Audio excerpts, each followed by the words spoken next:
Well, it's the morning, folks. I would be a liar if I said good morning. I don't think anybody in Packer Nation is feeling like it's a good morning today. We're back for another episode of South of the Cheddar Curtain. As always, it is your boy, Devin Hine, sitting across from, I'm just going to say Luke Mueller, my friend. I can't give anything more than that. You want to say hi to the folks? Adjectives or qualifiers. Hello, folks. Yeah, we're feeling a little bit down as the Packers season is now all but dead after we fall on Detroit. Show's going to be a little different today. We got some wonderful fan mail from Mr. David, who took time to send some very good, very thought-provoking questions. And when Luke and I were discussing the show beforehand, we thought that it would be best that we cover those after the Lions recap. Yeah. And when we sort of discussed the weekly segment, I think and I know, a lot of our answers, or at least mine, were going to be very coupled with some of the questions that David asked. So we're going to kind of skip it for the meantime. Yeah. And just get into this beautiful game that we had against Detroit. Luke, you want to start us off? Yeah, well, football was played in Detroit. I guess. By a team, kind of, maybe. The Lions didn't look very good either. No. Obviously, we fell 15-9.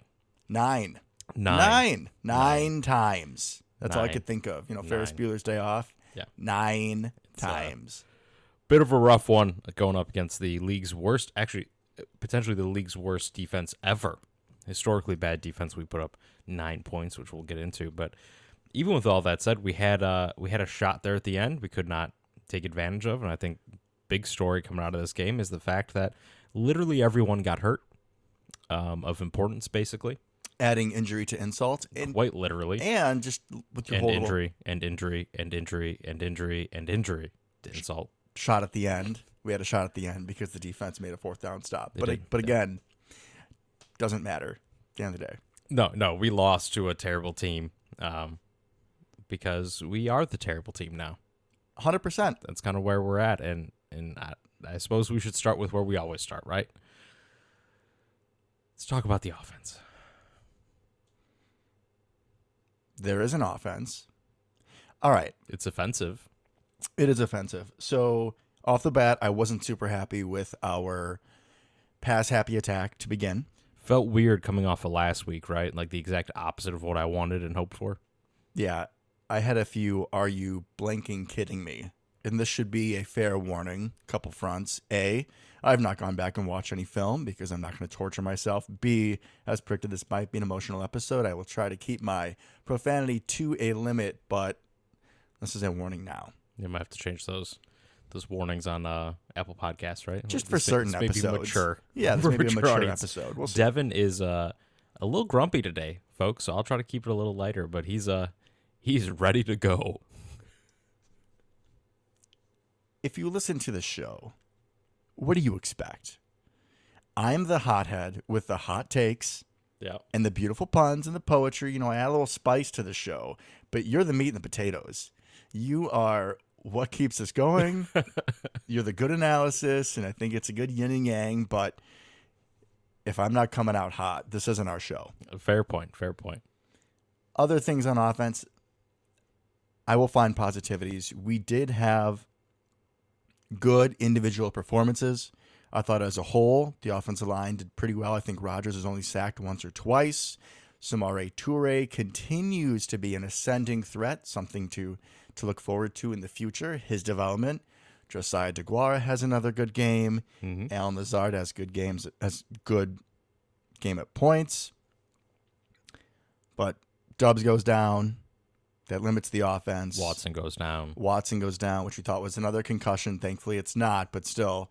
So he's out. So, again, we're really limited, which, again, would think run. Didn't quite happen. But even when we did run the ball, nothing happened. It wasn't very effective, and I really cannot explain as to why that was. No, and it's weird, especially coming off the performance of last week. Aaron Jones this week, 9 carries, 25 yards, and obviously he got hurt as well, as did David Bakhtiari, who eventually came back on the last series, and John Runyan Jr., who also came back. Mm-hmm. So all of the injuries, but that being said, the run game just was not there. They were stuffing us pretty good up the middle, and I know the secondary is pretty bad for the Lions, right? They just fired their DBs coach the previous week, so you come in and you think that's probably the weakness. But at the same point, what have we been successful with this season? Running the ball. Running the ball. So that's what I wanted to see. We could not get it established early on. Our leading rusher was Mike Vick himself, Aaron Rodgers, who honestly looked pretty spry. He did. Nice to see him scramble out, make some things happen. With this Lions matchup, too, though, is Michael Brockers, who's an older defensive lineman, but I would say is their best defensive lineman. He's good. He didn't play. Like we said, based on last week, based on the matchup, you'd think you could run all over these guys. Wasn't the case. No, it just did not happen. Did not get that push up front. Very odd. Very odd that we were not able to establish that. A.J. Dillon didn't really look any better than Aaron Jones. Yeah, it just wasn't there. I guess my favorite run of the day besides Aaron Rodgers was probably the one carry Kylan Hill got. He looked pretty explosive. Kylan Hill's the future. 1 carry, 7 yards, beautiful average. Keep feeding him the rock. Love it. He does. It's nice to see him again in person because he reminds me again of kind of Aaron Jones, which is nice. Similar running styles. So that's nice to see because he's been gone for so long, and even last year he didn't get much run. So it's nice to just see what he looks like again out there on the field. And I was like, oh yeah, that guy. He doesn't suck. And we've heard from so many reporters and Packers people that this kid has a lot of pop. Yeah. He's like, what, 6th, 7th round pick out of Mississippi State. So you're like, really, that guy? He led the SEC in rushing a couple years ago, though, before they changed regimes down there into a different kind of run offense. I'm happy to see him get this opportunity. I'm expecting him to get more opportunities as the season goes along. Excited to see what that kid can do with his opportunities. Absolutely. All about them opportunities. Now. Yes, sir. There's going to be plenty of opportunities going forward we'll see for guys on this team. We'll get there. So we'll circle back to Aaron Rodgers because he's probably the biggest thing we need to talk about on the offense. But definitely want to give a shout out to Allen Lazard because he carried us at times. I know he only had 4 catches on 10 targets, but man, he was the only one out there making plays, it felt like. And when he ripped his helmet off after that should have been touchdown, granted, we just had the whole DJ Moore thing, but I was like, that's a man who is playing Packer football. That is a man who is fighting for us, who shows some heart. And so much of this team just looks soft and uninterested, and it's nice that, that's Allen. That's our guy. If there's one guy, right, when we're thinking we're still going to win this game, if there's one guy that's going to fight back, lead us to where we need to go, it's going to be Allen Lazard. We're just going to keep throwing slot fades to him because it kept working. It works every time, yeah. So I also want to bring up that I really liked what I saw out of Christian Watson. He had 2 catches before he got hurt, but not so much the longer one that was 18 yards, but I really liked we used him on that quick little out screen thing that we do all the time, right? Yeah. He's in the slot and the outside wide receivers just block. And he, unlike early in the season, got his head around, made the catch, turned upfield, got the first down. That's the kind of thing development-wise I'm looking for out of the young receivers. That is literal growth. We saw him screw that up a couple weeks ago. He fixed it. He got the first down on that play, on a 3rd down. Important play at the time. So, love to see that development. I was pissed when he went down again because I'm like, are you kidding me? Did he really get another 2 concussions in a row could be real problems. I mean, like career life-altering, potentially. 100%.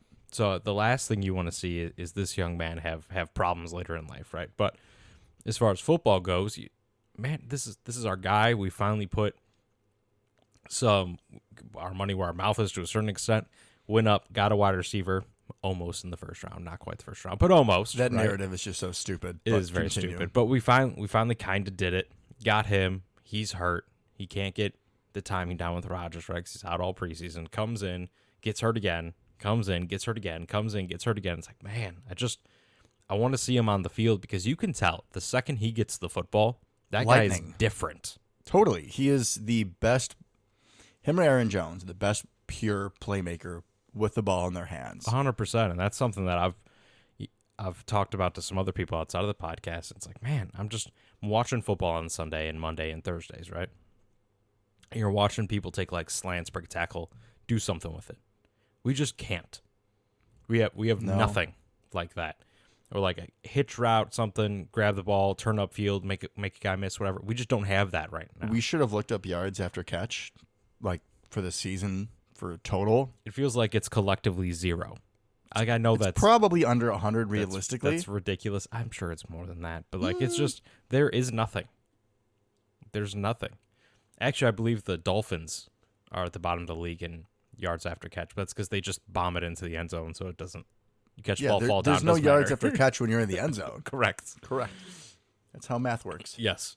But just feels like every time we throw even one of those deep ends, like the play Romeo got hurt on, like nothing ever happens. You know, Nothing's easy for this right? offense. It's an 18-yard in route essentially. He catches the ball, he falls down every time, and it's not just Romeo; it's everybody. There's no broken tackle, get an extra 5 yards. There's nothing. Christian Watson's our best hope of that. He really is. And I see a little bit in Toure. Time will tell. But yeah, for the usual characters, there's not a whole lot of broken tackles. No, and even with Toure, he just seems to get behind everybody, which is an awesome skill. He's behind and he's open.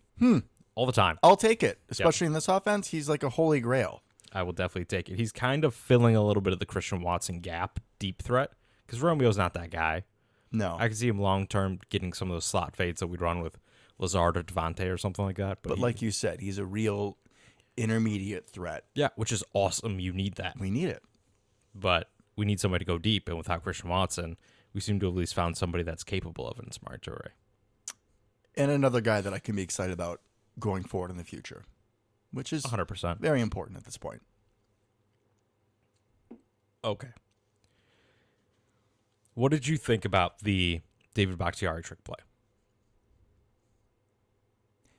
You know, it's cute if we're up by 17 to give a guy who has been a staple of this franchise a nice touchdown pass. But in a essential playoff game, and I don't know what the score was, I'm sure we were down because we were down the whole game. 4th and goal, that's the play call.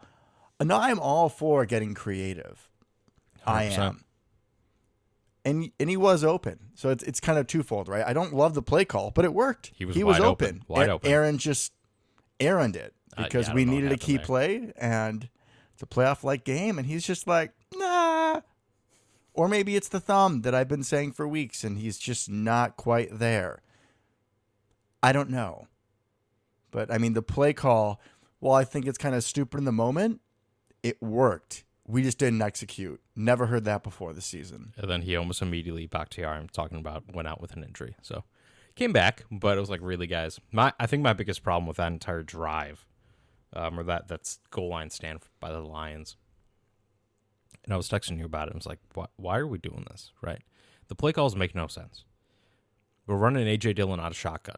Why? He's terrible at it, right? If you're going to have him on the goal line, get Josiah in there. Make sure big dog's in there. I formation, peasy, run them up the gut. Lemon squeezy. I was saying to my dad and his girlfriend the whole game, X's and O's versus Jimmy's and Joe's. We can talk about scheming things up and being cute, and there is a place for that. But at some point, it's like, okay, I need to put this player in the best position to succeed. Right. A.J. Dillon, with a blocker in front. Go get him. Up the gut. Go get him. That's what he's there for. That's why we drafted him. Don't do this shotgun crap. And I get that you want the RPO, maybe the slant, right? Coming off the backside of it or front side, depending on the play. But it just, Aaron Jones can do that. A couple years ago, Aaron Jones was historically efficient at the goal line. Like, he's a phenomenal goal line back, oddly enough. So if you want to go gun, put Aaron Jones in there. Put Aaron Jones in. Because he's going to slither his way in there. Exactly. He doesn't really power over people. He just, gets behind a guard or a center. And he just gets around slithers, them. Like you said. He just gets around them. And like I said, historically efficient. Him and Austin Eckler kind of have a nose for that kind of thing. And just, do you want to use him that way? That's fine. But don't stop putting square pegs into round holes. It's not working. Right? And I get maybe you want to break some tendencies. And, we don't even have a tendency of it. And use A.J. Dillon out of the shotgun. But not at the goal line, guys. Just doesn't work. Just don't overthink it. Right. We had 4 tries to get a yard, basically, right? Couldn't do it. One of the Packers reporters went over how many goal line red zone opportunities we had and how poor the result was. And I think through trauma I blocked it out, but it was pretty depressing. Oh yeah, it was a ton of opportunities, and we just couldn't put it in. I mean, 3 interceptions in the red zone, which I know the third one doesn't really count, but Big Bob was on the 5-yard line when that pass went his way. So count 3 red zone picks when we put up 9 points. That's it, right? Do I need to say more? I mean, that's pretty much it. But yeah, overall, didn't like play calling down there. Getting too cute. I get if it works, it works, and you seem smart, but at some point, like, if you think you're the better team, just go be better. Jimmy's and Joe's, not X's and O's. So you have that part of LaFleur's play calling, which is disappointing. But then at points in this game, again, it's this whole, is it Rodgers' offense? Is it LaFleur's offense? We're seeing more of this hero ball bullcrap. Yeah. Just send them out. There's no motion, right? We're not pairing the run and the pass, which is the whole point of the LaFleur offense. And look what happened. And this is where it gets interesting to me because you're absolutely right. We're not seeing motion. We're not seeing any of that fun stuff. Maybe that's Christian Watson's availability problems, that kind of thing. But when we had a spark there towards the end, it was because Aaron was playing a little like old Aaron. Aaron had a terrible game. We're about to get to it. But he was running around, making plays, taking shots. You could see him wind up for throws. It feels like that's something we haven't seen. He's not like ripping the ball much anymore. Right? I would agree with that. He did. He rolled out to the right, scrambled or whatever, and you saw him just cock back. I'm like, oh, this is going somewhere. And it was. It was like 10-yard completion or whatever. But we're successful when doing that to a certain extent. Right? Well, we're going off script a little bit, like Aaron loves to do. But when we're on script, the script seems god-awful. Because you're right, it doesn't seem like it's a LaFleur scheme, but it's also not run around schoolyard, kind of like Aaron wants. Like, what are we doing? It's this middle-of-the-road appeasing crap that just doesn't work. I mentioned this fear before the season started. And I didn't think that Aaron would be... I didn't think the divide between Aaron and LaFleur's offense would be this emergent again, right? In the first year that LaFleur was here, it was kind of 50-50. And then the last two, where we went 13-3. Or I'm sorry, last year. Maybe it was 2 years. I don't know. It doesn't matter. But recently, a few years, it's been the LaFleur offense, and it's worked beautifully. And now we're with back some Aaron sprinkled in. with some Aaron sprinkled in. Not the main course. Just a little side dish. Now we're fighting like it's the main dish. And Like, this why, is the though? product that we see. I don't know, Luke. I think because that's a big question for me, and will kind of lead us at some point into what we're going to talk about later. But Matt LaFleur, right? You are the head coach. I feel like you forget that sometimes. You are the head coach. Make him run the offense. You know, sometimes in life, when you are dealing with somebody who has shown that they can be a little toxic at points, Mm-hmm. it's like you're walking on eggshells. And Matt LaFleur is the head coach. But he's been the head coach in Green Bay for 2 or 3 years and does have a good winning record. It's Aaron Rodgers we're talking about. And I am sure that his pushback is not harder because it is Aaron Rodgers that he's talking to. Oh, I'm sure. But, like, what changed? I get Devontae. Yeah, I get it. But outside of that, what changed? We were undefeated without Devontae the last several years. Yeah, that's not sustainable, but we looked a hell of a lot better and schemed up and good game plans, significantly more than we do this year, right? I don't have a good answer for you. My closest thing is that I think that there is a big part of this Aaron's offense versus Matt's offense. And I would, jumping ahead, but I would, as I've said before, be fascinating to see what this offense looks like if it's not Aaron at the helm. I think that's where we get a true feel for how good of a coach LaFleur is, because there's questions about him now, and as there should be. Yeah, I think so, because I think even outside of scheme-wise, so many games we haven't felt ready to go, and Aaron even talked about it. And we're soft.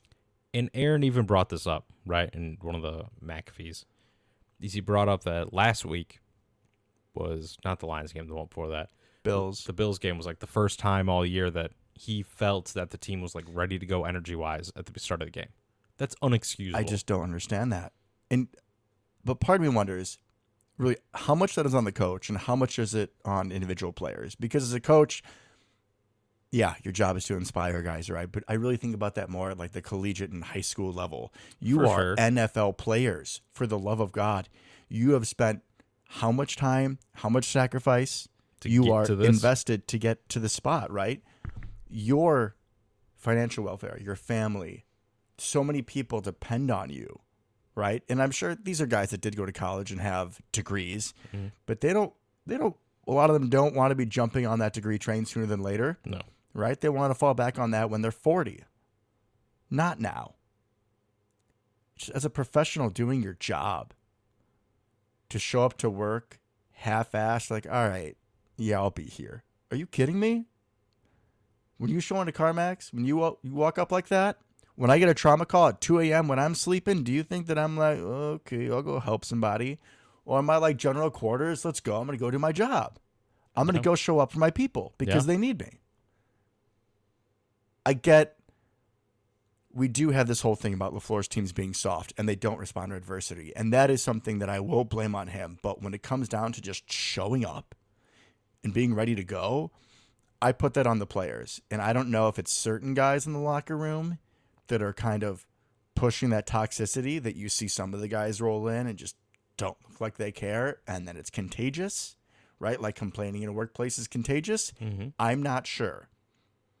But the fact that NFL players don't show up ready to go is a big problem. Yeah, a little mind-boggling. I think it obviously you expect each player to own that and show up prepared and ready to go and excited and with energy, right? Without a doubt, that's on them. However, as the head coach, you're literally in charge of everything. It's the way it works. How many times have we seen him gone to the sideline to bitch guys out? We've seen it several times over the past few weeks. Yeah. And just to no avail. So I don't know if he's preaching the wrong words or if it's just deaf ears. I'm not sure. Neither do I, but at some point you got to start holding some people accountable, right? And so that's the only way that works in any job setting. I am less happy with LaFleur's performance this year as in years past. Without a doubt. I will give you that. And these are disturbing trends that we're seeing. We saw it years before. Mm-hmm. Get hit in the mouth, roll over and die. Didn't respond. Yep. Yeah. So to the elephant in the room that is Aaron Rodgers. Not great, man. Not great. This was a bad game for him. This is the worst he's looked in non-playoff wise a long time. 3 picks, I believe, 2 in the red zone. First time in his career. Basically 2 at the goal line. You see him screaming at Lazard, expletive, expletive, expletive. Man, what about you? What about you, Aaron? Throwing 3 picks, 1 an underthrow, 1 about Bakhtiari, the other one just you literally hit a guy right in his face mask. The guy didn't jump up. The defensive lineman that batted that ball on the goal line, he didn't jump up. You hit him right in the helmet, like you were trying to knock him out. And then the third, looking for Tunyon deep down the seam. From what I remember, it appeared the defense was in 2-man, so you had man coverage and 2 safeties across the top. And there was a safety right there, right? In that situation, sometimes you can look at that throw and think, all right, if my wide receivers out wide enough have pulled the safeties to the corner, then that throw in the middle is the right throw. Okay? I don't love that play call against that defense. Obviously, it can be hard to read beforehand, so you just kind of have to deal with the chips that you're dealt. But I literally looked at my dad and said, that's an effing Madden play. That's clear as day. He is covered. There is help over the top. You don't throw that ball. It's that simple. You throw that ball? No. No. Inexcusable. Inexcusable. And yeah, there were some good things, right? Him running around was great to see. But overall, this performance just left me at a loss for words. And so many times this season, it's been little things. It's been, different people letting us down. And Aaron hasn't looked great the entire time. And part of that we attribute to drops and the offensive line and other things. And that's still very much true. But in this game, where the defense does enough, and they did, and it's a playoff level game, to watch you just let us down again, Aaron, you're getting close to pallbearer status. I feel like I have to step in now. Okay. Agreed. Terrible game. Absolutely terrible game from Aaron Rodgers. Right. I will not come to his defense, but I will play slight devil's advocate on a couple things. One of which is I know a lot of people are complaining about body language and have been recently, and it's always Aaron doesn't take responsibility and whatever, right? I think the immense frustration and anger he showed after underthrowing Smari for what should have been a touchdown, that was at himself, wasn't it, Smari? Right? He's very frustrated he missed that throw.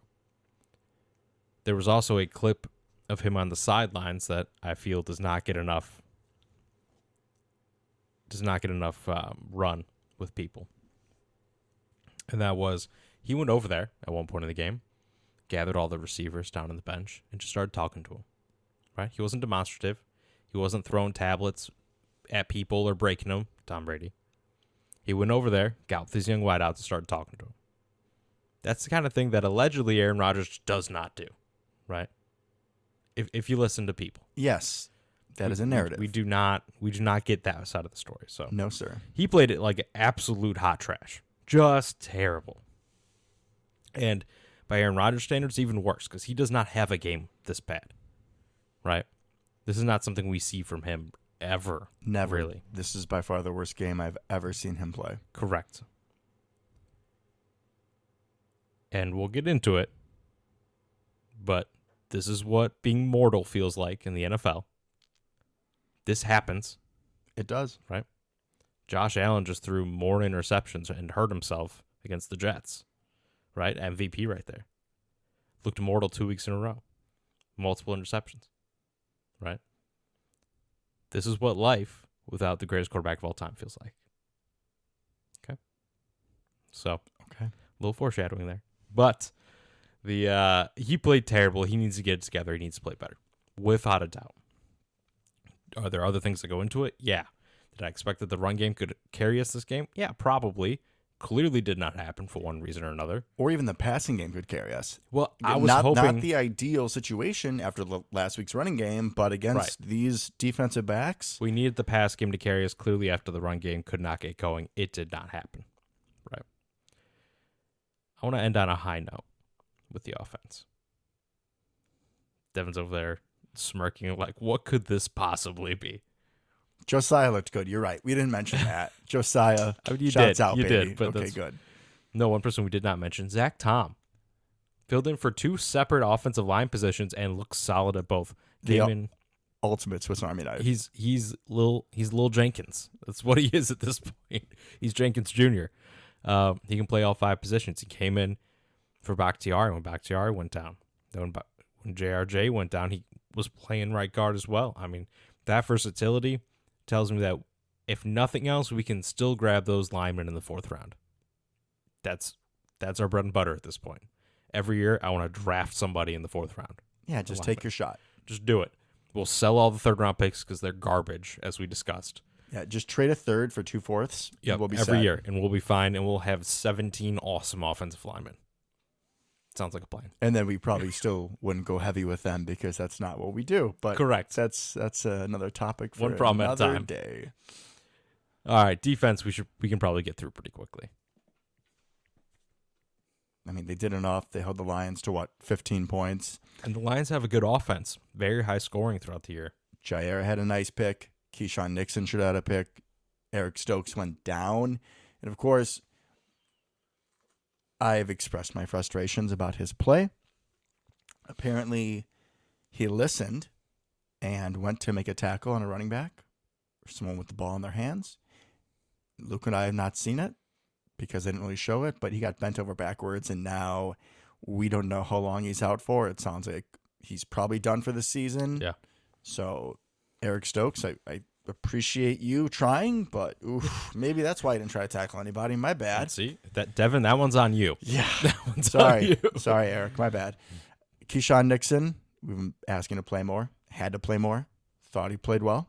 Rudy Ford played a little bit. Had a nice form tackle. Anigbari had a real bullshit roughing the passer, but again, he sack. continues to show promise. It's like one play a game he makes. Great to see out of a rookie, later round draft pick, kind of the third edge rusher. But I don't know, man. I don't know what else to say. What else do you got?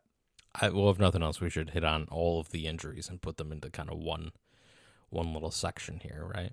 Drink up at go home. over what we know, right? So let's start with terrible news and we'll work our way to good news. Oh yeah. So should we start with the best defensive player or best? I'm going to say best player the Packers have, Rashawn Gary, Arguably, who right? tore his ACL, Out for the year. Well, probably won't see him till this time next year, realistically. and we'll see what he looks like. Before the Packer problems of the past few years, it seemed like ACLs were no big deal. You could still come back and you could ball. 9 to 12 months, you're good to go. Bakhtiari, Elton Jenkins, Robert Tunyon, none of them look the same. So I'm not saying Gary's going to be trash, but yeah, I'm concerned about that going forward for sure. I'm hoping, and not saying these other guys aren't, but we already know that Rashawn Gary is an absolute workout warrior. If he attacks his rehab with that kind of ferocity, I'm hoping that he'll be good to go in 9 months. You never know. Maybe ACLs take time to get back to 100%, but at least you're viable in 9 to 12 months. So in theory, he might be back for the start of the next season, at least sometime during the season would be my expectation. Agreed. We'll see how he progresses. But yeah, that guy, he has his head on right. He's going to do everything he can. I have full faith in Rashawn Gary. Despite 100%. all this negativity, that man, I trust.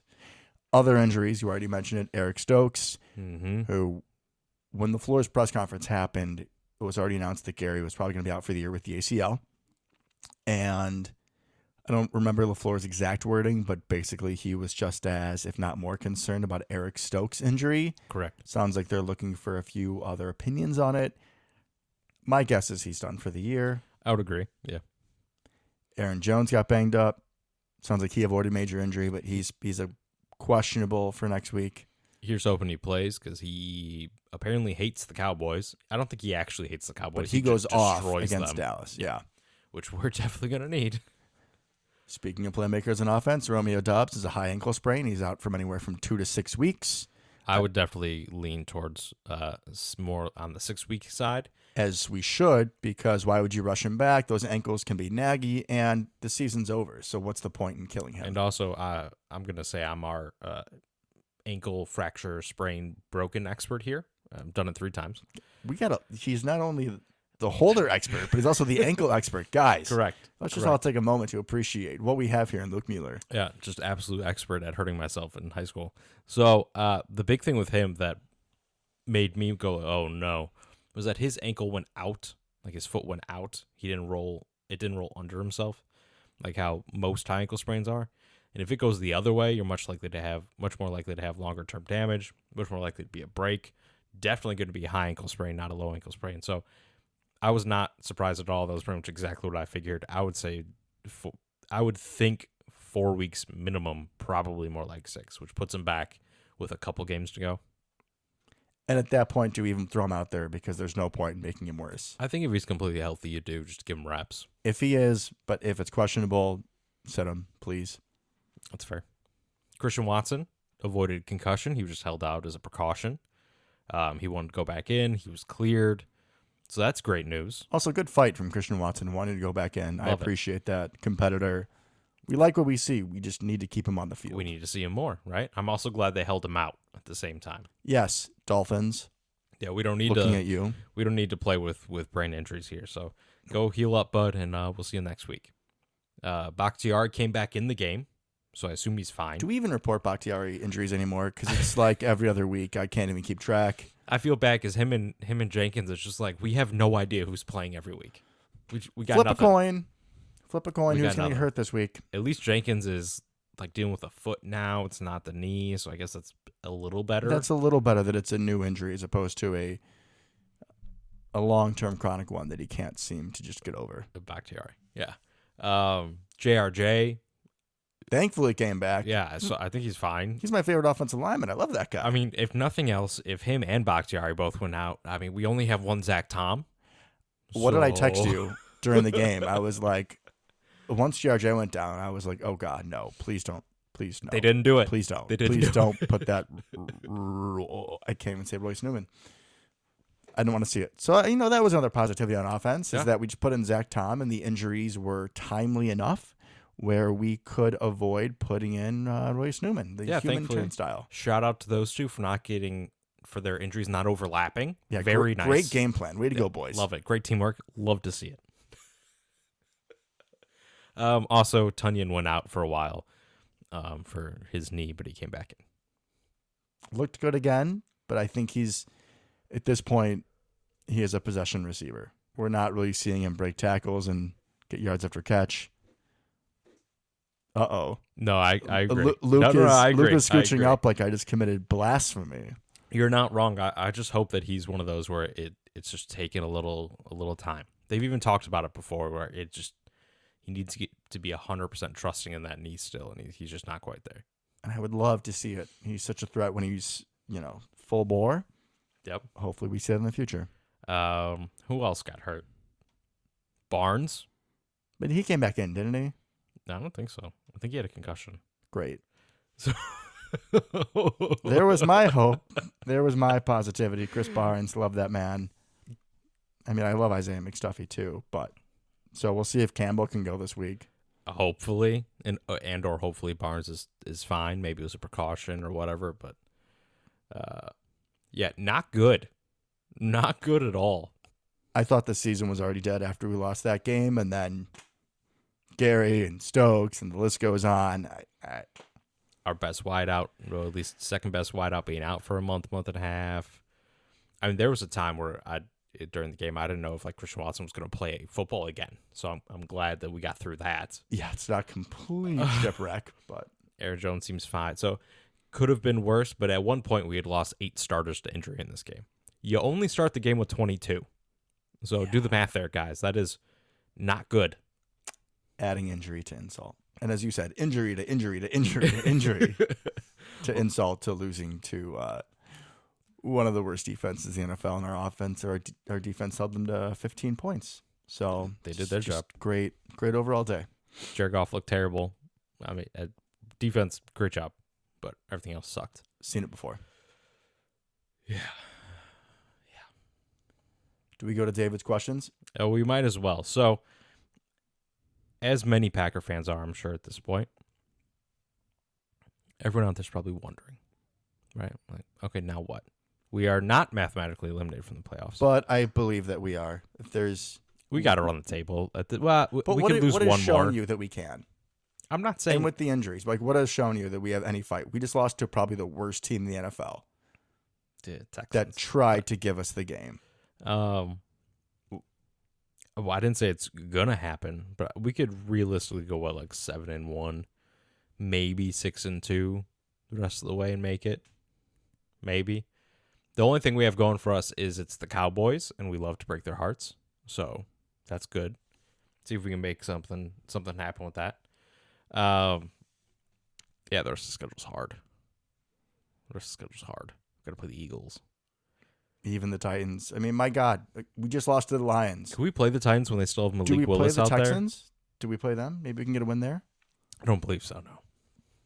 Yeah, my hopes are not high.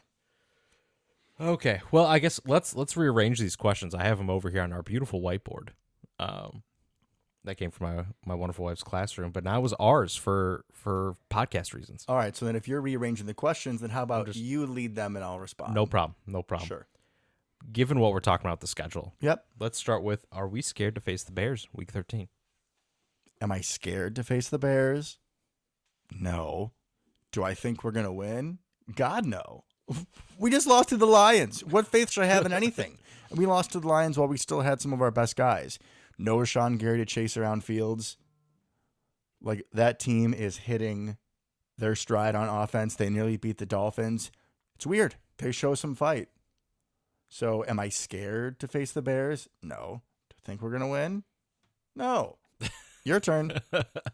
I'm scared to face the Bears. Literally never. Do I think we'll win? As I think you're going to see a lot through these questions, I'm going to be a little bit more optimistic than my pal across the table. Yeah, I think we'll win. Their defense is bad. I'm hoping this gives us a couple weeks to, figure our life out, and we're not a complete dumpster fire by then. So sure. Yeah, of course we are. Just stick Quay on Fields, man. They got 3 running backs back there. You say that, and then Quay Walker is going to go punch one of the Bears' backup tight ends on the sideline, and then he's out, and then Campbell goes out, and Isaiah's going to try, and Just not going to happen. But I like the positivity, Luke. Yeah, I do. we're gonna try. We're gonna try. So no, I'm not scared, and we're gonna win. Okay, there you go. Okay, that's one. We've got four more. David came more prepared than the Packers usually do. Very proud of you. Honestly, very prepared. So, a lot of these are gonna be about the future, right? Yeah, Is LaFleur good? it's a complicated question. Right. Was he just hiding behind kind of Aaron Rodgers, Devontae Adams, that connection, or is he a good quality head coach? I have concerns. We talked about, right? The guy's not quite being ready to go. The fact that we get hit in the face and we don't adjust. Yeah. When we see his offense run as he wants it to be run, it looks good. Okay. As a coach, you have, your play calling on whatever side you are, right? Some guys are offensive coaches, some guys are defensive coaches. LaFleur's an offensive coach. You have play calling, and then you also have motivation. So right now in motivation, I'm not giving him a strong grade. Okay. For the play calling, I'm not sure at this point. I think what I would need is a year of Aaron not being the quarterback, seeing how the offense looks, and maybe it is even about how well the team does, right? You can just see if plays are schemed up well, if we're putting guys in positions to succeed. He can still be a good coach, even if Aaron's gone and we go 8-8. But the offense looks as it has in the past. So I'm going to say I can't fully answer that question yet. Okay. Fair. I think where I'm sitting currently is he's a good coach. I thought he was a great coach. I'm falling off that at the moment. I'm sliding back down to good coach. I think X's and O's wise, he's fine. I like him at the podium. I like his responses. He takes ownership over things. Players seem to like him a lot. He seems to have created a good culture there, especially after the toxicity of kind of Mike McCarthy on the way out. Not his fault, but just kind of what ended up happening there. But I am starting to wonder if he can kind of control some of the bigger personalities, motivate the team week in, week out, that kind of thing. So, good coach, not great. We should maybe throw into this one question number 5. I If we agree. keep LaFleur with the rebuild. Whenever that happens, because we'll get into when we think that will happen, but clearly there's some sort of retooling, rebuilding coming in our future, whether it be next year or in a couple. Do we see LaFleur being there for it, or do we just start from scratch? I would like to see at least 1 year. Like I said, I want to see what happens when he doesn't have Aaron Rodgers, because I believe that if we have a rebuild, he's not going to be here. I want to see what LaFleur's scheme looks like when you have somebody who has to buy into it and who will buy into it. Yeah, no, I agree. I think we keep LaFleur for whatever comes next, at least probably for a couple years. With his guy, whoever that may be, whether it's Love, whether it's somebody else, I definitely think that's kind of what will happen. Also, the Packers are not one to move on quickly. No, we don't cut ties that fast. No, so I think that LaFleur's built himself up a couple years on his own away from Aaron whenever that time comes. I agree. All right. We might as well just call this episode Existential Crisis. Exactly. These are some big questions. David with the heavy hitters. For our off season, but I think they're poignant. I think this comes at a good time because we're staring down the barrel of something that as Packer fans in our lifetime we never have, right? This is a lost season, essentially at this point, or about to be, right? And we don't know what's coming up next. We don't know what next year holds. We have quarterback kind of don't know what's going on, but also is taking up a huge part of the cap. We got a bunch of people on big contracts. We got some good young players, some that need to be paid without a ton of money to pay them. Mm-hmm. We're at kind of a precipice here. And it wouldn't have mattered if we went 13-4 again this year, right? That's a completely different story. But now that we're being forced to look at the future, and the future being far bleaker than it was 4 months ago, right? What does that look like? So, does Rodgers come back next year? He's under contract for what, 1 or 2 more years? 2 more years, I think. I think so. Does Rodgers come back next year? I've already said we're not making the run, and I'm sticking with that and saying that he's not coming back. Okay. This team has so many issues. He said he doesn't want to be part of a rebuild. He does not look happy. He might say in the press conferences that it's just frustration. That man does not look happy. We were somehow, by the form of a miracle, able to bring pretty much the whole band back together. There is no way this roster is as close to as talented next year. And maybe Aaron's play is going down a little bit with Father Time. That's true. And maybe you get some development from the young receivers. But I'm telling you now, we are not going to be a better team on paper next year than we are this year. Aaron looks miserable. I don't see why he would come back. Maybe to be traded, but I do not think he would want to come back to the Packers. To play next year. Yeah. All right, so I don't even have to ask you, do you want him back? We all know the answer, Devin. You didn't want him this year, so you do not want Aaron Rodgers to come back, correct? If it was just up to you to make the decision, and you got to pick what he did. When I answer this question, I'm going to make an apology to my fans, to our fans.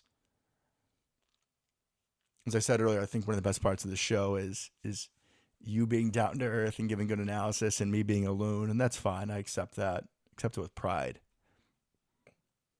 But what did I say after that NFC divisional game? That I didn't want us in clutch time when the season's on the line for the defense to show up and Aaron not do enough. And I remember saying after, and you know what, Luke, and we'll see next year when we're in the playoffs and what's going to happen, if Aaron blows it again. Yeah, our playoff game was in week 9 against Detroit when we're 3-6, and he still does this. Are you kidding me? Now, I know there's some other problems this season, but when it comes down to it, in another playoff situation, this was do or die against one of the worst defenses in NFL history. Why would I want to watch that crappy movie again? Show me something new. And again, we're going to be in cap hell no matter what. But if we keep him, it's going to be even worse. Depends. The cap hell part kind of depends. If we cut him, we have just an astronomical amount of dead cap. What happens if he retires or we trade him? We can trade him. That's fine. If he retires, that's fine. We can't force his hand. Yeah, we're not going to cut him. I don't see that happening. We would either trade him or he would retire. At this one point, or the what other. are you going to get for? I think he's prideful enough that he would want to be traded because he does not want to go out like that. Unless he's all ayahuasca, I'm at peace. Agreed. Which, hey, good for you and your mental peace, but not for my football team. Okay. So does Rodgers come back? Yeah, I think he does. That's why there's going to be a lot of me and Devin not agreeing for these questions, which is fine. Short answer, does it come back? Yes. Do I want him to come back? Also, yes. So here's why. And I've touched on this a couple times over the last few weeks. Personally, and this question is, I'm asked, do I want it back? Of course I do. And that is because we are witnessing the end of one of the greatest careers in NFL history, right? Fair? Fair. Thank you. Took him a second to say that. And one that we are just statistically not likely to see again on the Packers, right? Just probably not. Probably not. Right. I know this may not be the smart way to do it. This is definitely not the Madden way to go about building a team, but I'm going down the ship, man. You are a prisoner of the moment, and I am very sorry for it. I'm a prisoner of the past, if anything, and that's fine. That's fine because deep down, I still feel like when Aaron runs out into the field, I'm like, that's my guy. We got a shot. I did feel that way for a very long time, and I'm honestly very sad that I don't anymore. I wish I still did. I wish his product on the field still behooved me to feel that way, but I no longer do. And sometimes, Luke, things in life change. People go into relationships thinking that person's the one, and they're not. You go into friendships you invest 10, 15 years in, and they betray you like that. Shit happens. You get fired from your job for no reason. And although it might be nice to look on the happy days, you also have to look on the reality of the situation. We are not going anywhere with him next year. And I don't think we're going anywhere with anybody else next year. I think we're going to be worse. would you rather start? Yeah, so next year is going to be probably bad no matter what, right? Yeah. Wouldn't you rather start Jordan Love and figure out if he's the guy or not? And then if he's not, oh, we have another top 10 draft pick. We can draft a quarterback. We can figure out who really belongs and who does not. Or do you just want to push that back another year? Well, no, I've already come to the conclusion, and skipping questions here, my man, that Jordan Love is not going to be the starting quarterback for the Green Bay Packers at any point in time. That would have had to be this year. Okay, then that's fine. So, then right now we have a top 8 draft pick. And then I'm not taking a quarterback in the first round. I think looking at previous quarterback classes and looking at who's coming out this year, I'm not willing to invest that capital into anybody like that. Then we should have pulled up the free agent quarterback market, and I could have told you that Marcus Mariota would be a better choice, as he's doing well in Atlanta now. Now Mitch, not so much. I mean, but they just literally don't throw the ball in Atlanta, Devin. I was put on the cross for that take, and yet again, here we are. Aaron letting us down at a key moment. The season's over, as if I called it was going to happen, and yet here we are. And I was the crazy one. I would rather utilize our resources to build a strong team that can then become plug and play with a quarterback, young quarterback, after Rodgers leaves. Cap-wise, it just doesn't make a lot of sense unless you trade him. That's probably gone away at this point. Why do you say that? Well, he looks worse. So it's still Aaron Rodgers. You can still get him somewhere. You can get him somewhere, but I mean, it seems like the Colts aren't just going to recycle random old quarterbacks every year, so that's one less suitor, right? Denver got their guy, who's terrible. We still have a long season to go. Teams can still implode. Long injuries can still happen. I think that if you want to trade Aaron Rodgers next season, we could do it. Oh, for Maybe sure, you not could for do three it. firsts, Yeah. but I think that we could still get a decent haul. I don't think the return on investment is what I would want it to be. I wouldn't want it to be either, but I also don't want to see this movie again.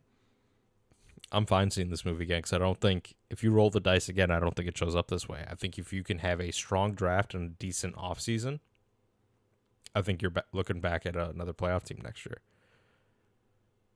I really do. And that's fine. I know we don't agree on this, and that's the whole point of it. But, yeah, no, I think Rodgers comes back next year. I think the year after that is probably the start. I think Rodgers probably retires after next year.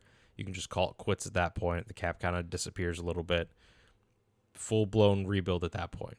And you're going to have to figure out some of these young guys' contracts anyways, right, that we have coming up. The cap is somewhat of an illusion.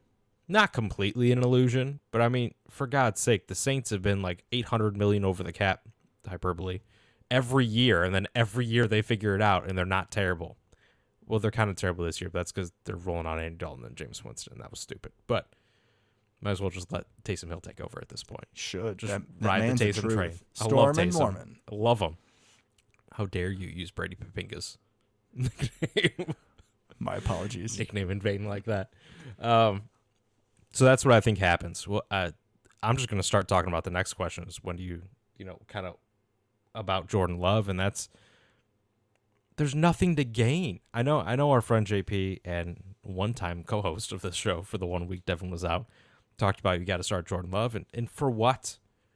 It doesn't make sense to keep him at this point. That fifth-year option is going to be like $20 million on him. Why? Why would you do that? Okay. Jordan Love is not the guy. That's what I've come down to. His second contract will be with another team, and you're starting over, and I'm okay with that. I didn't love him coming out anyways. See what you did there. Thank you. Now, he has not shown us the pop that we've wanted him to show, but how many games has he had? And I know he was hit or miss in preseason, but I saw sparks in the preseason. I know it's the preseason, but I at least saw something. How many games do we have left? 6, 7? 8. 8? Okay, so maybe after we lose to Dallas or one more once we're mathematically eliminated.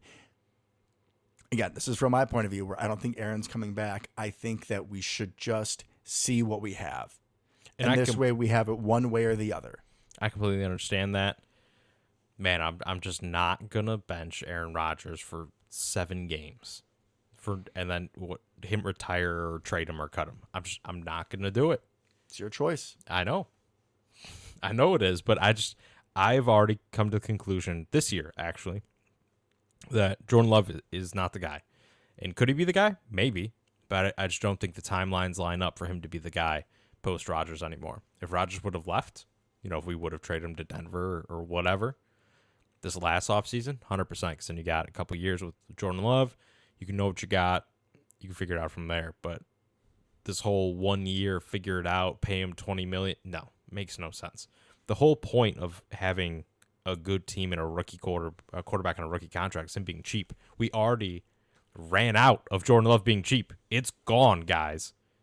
So that advantage that, the Russell Wilson Seahawks had early on, and Josh Allen Bills and Pat Mahomes, they all had all these things, all these rookie contracts when they were young and that team was building.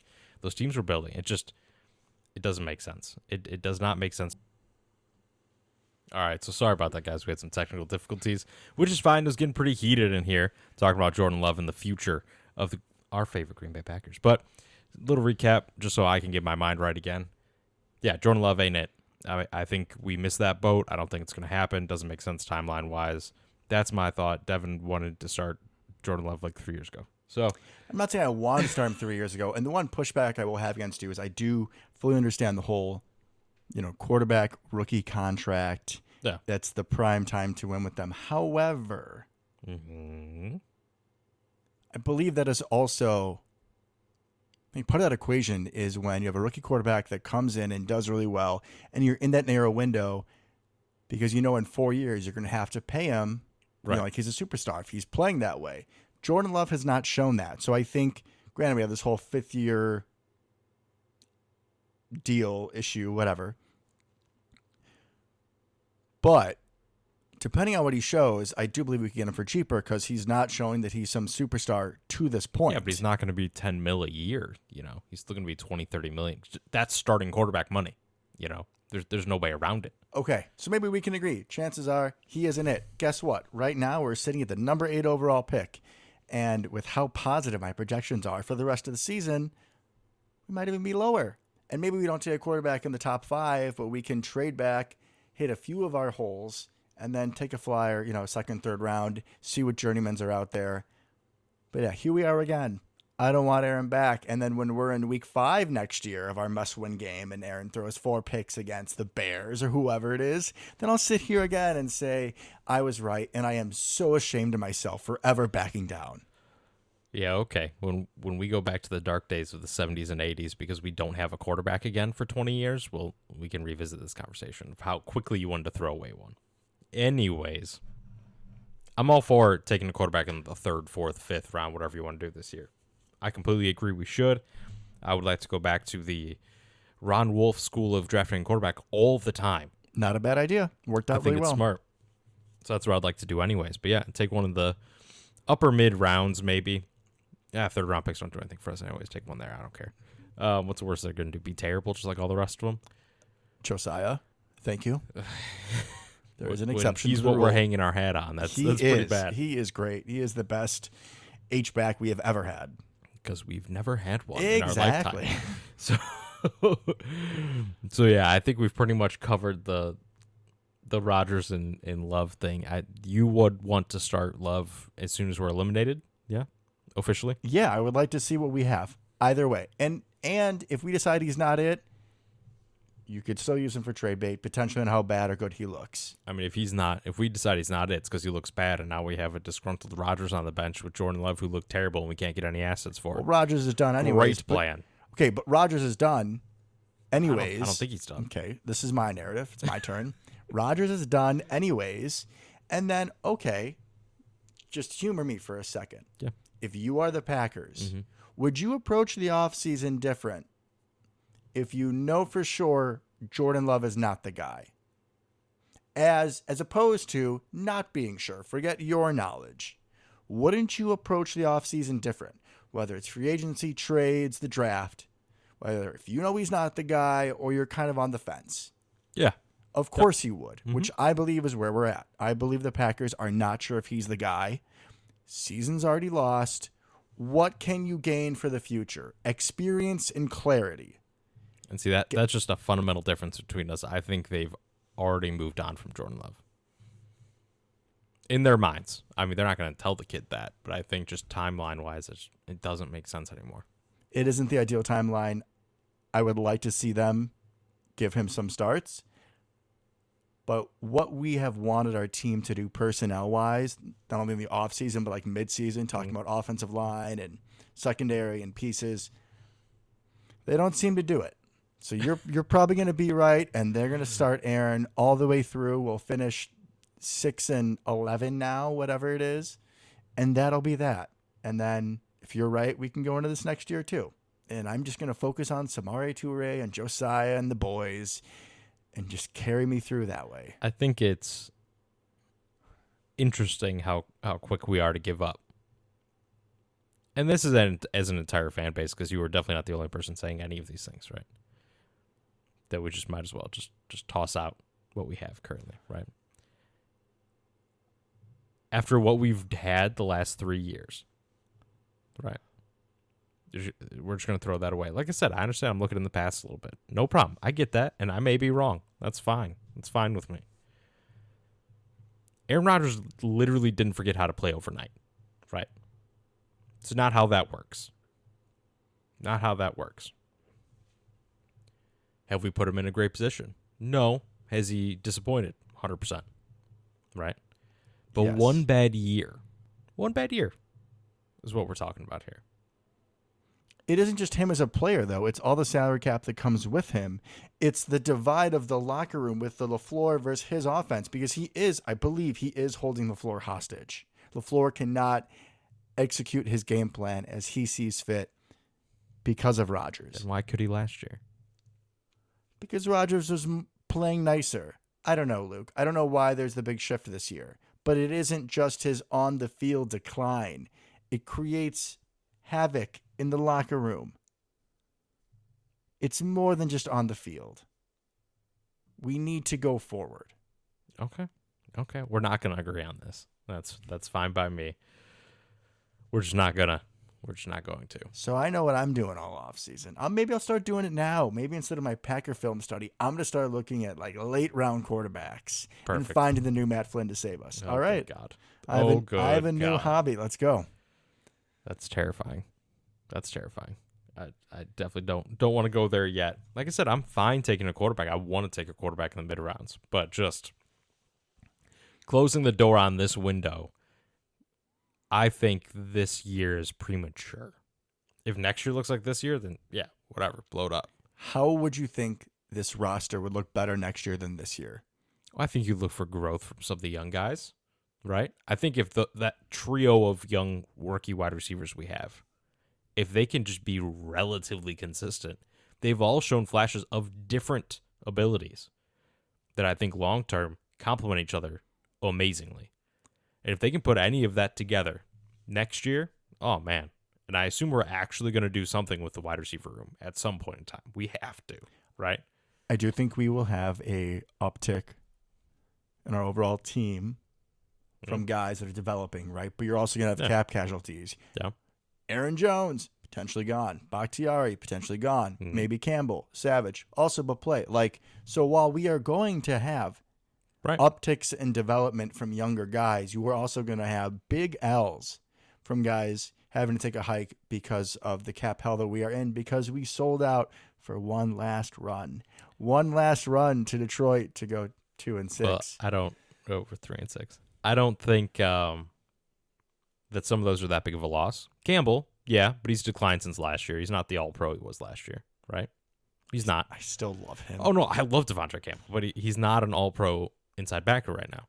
David Bakhtiari, we have no idea if he plays week to week, and we have found out that his backups are pretty darn good. Big Bob might be gone. He might be gone. Own. Yeah, Dean which Lowry might be gone. honestly would make me just so upset, but from an on-the-field product thing, we could replace them, right? I liked Greg Dulcich coming out of college this year.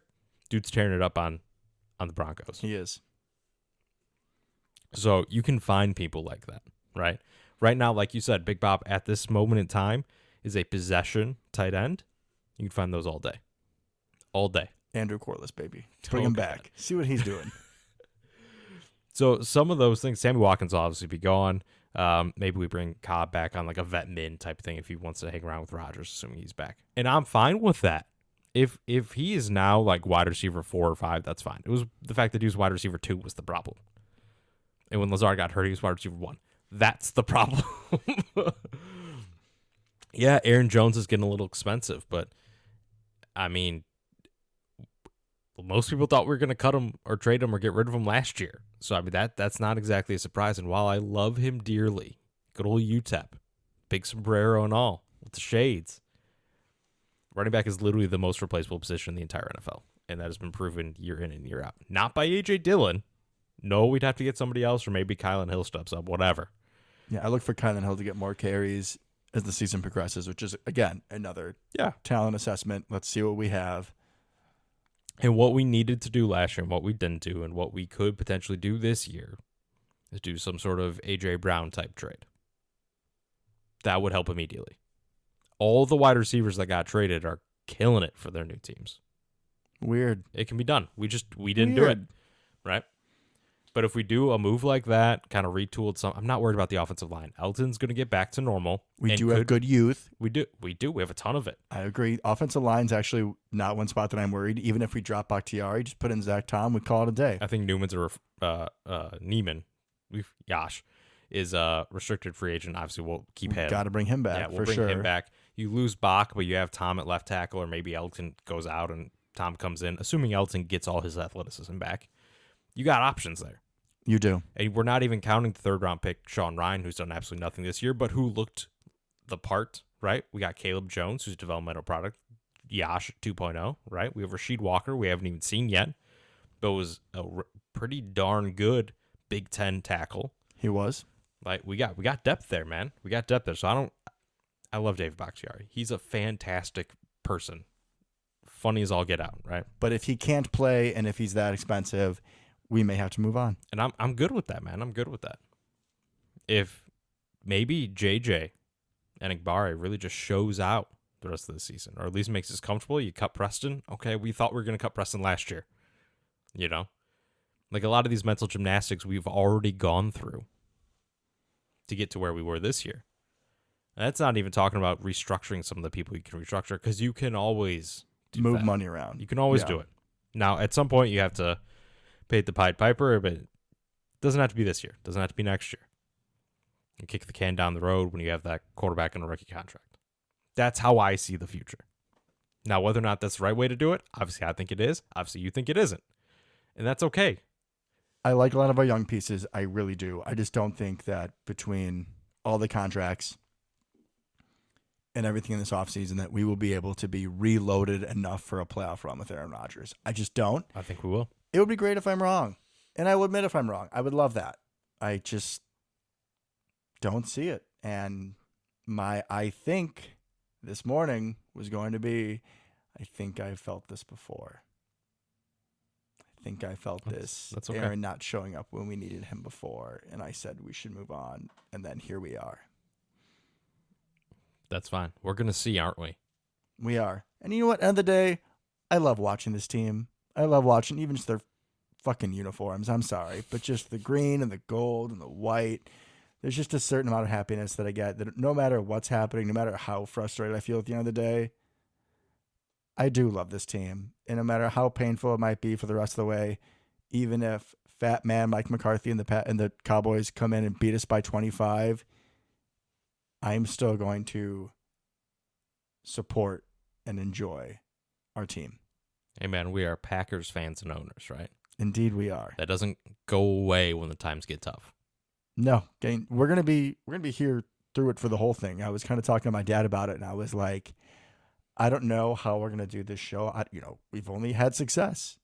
I mean, in our lives, basically. Yeah. But we're gonna figure it out, and we're gonna be here.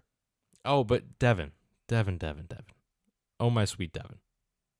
This is not a... Oh, my sweet Devin. Are you okay? This is... Ooh. Think about this for a second. Think about us for a second, right? I know this is just getting weirder. But... Yeah, I'm a little frightened. If we're terrible, what does that mean? That means we have to look for the little random people that no one even knows the name of as the bright spots. And that is the essence of South of the Cheddar Curtain. We drop Brady Papinka references Jared for no Bush, reason, right? Brett Swain, Andrew Corliss, you name Devin, it, folks. I mean, us being terrible is right up our alley, 100%. So maybe the Packers are going for terrible days, but South of the Cheddar Curtain is going for glory days? It could be. It could be. All right. We're ending this show on a positive note. Either way, we're going to be great. I really hope we don't lose to Mike McCarthy by 50. That'd be nice. I don't think we will. I'm just going to be the eternal optimist here, and I'll get beat down every Sunday. But by Tuesday, I'm right back at it, man. Sundays are dark days, but Tuesdays, I feel good. I appreciate the optimism. One All of right. us got to. Until next time, Go Pack Go. go Pack Go.